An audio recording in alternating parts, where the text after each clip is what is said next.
How to make vodka gummy bears. Soaking gummy bears in vodka creates an adult twist on a popular snack and some mighty tipsy bears.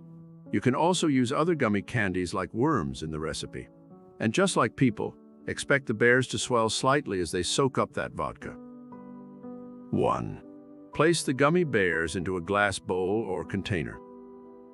2. Pour just enough vodka into the bowl to cover the gummy bears completely. 3. Cover the bowl in plastic wrap. Place the covered bowl in the refrigerator.